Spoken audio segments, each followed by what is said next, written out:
Video शुरू कैले से पहले एगो छोटा सा रिक्वेस्ट करत तनी। अगर आप चैनल पर नया बानी त लाल रंग के बटन दबा के चैनल के सब्सक्राइब कर देब। ओकरे बगल में एगो घंटी होई ओहो के दबा देब ताकि जब भी हम कोनो नया गाना लेके आए वो आपके लगे तुरंत पहुंच जाई। और हाँ, लाइक के बटन जरूर दबा देब। तो चलिए सुनल जाए एगो छठी माता के गीत। के ही जे रोपे साठी दानवा, के ही जे रोपे लाया नार, के ही जे रोपे नारी अरवा, नरियर फरेला आकाश, नरियर फरेला आकाश। ससुरु जे रोपे साठी धनमा, भसुरु रोपे ले अनार। सैया जे रोपे नारी अरवा, नरियर फरेला आकाश, नरियर फरेला आकाश।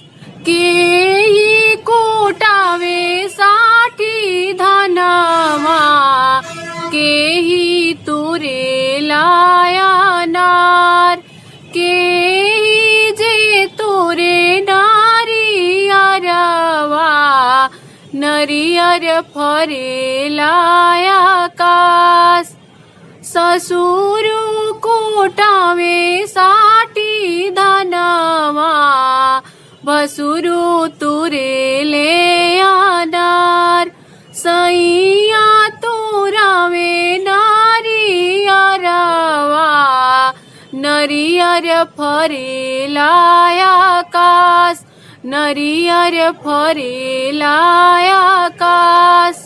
केही आरग देला साठी चौरा, केही देला अनार, केही आरग देला नारी अरवा, नरियर फरेला आकाश।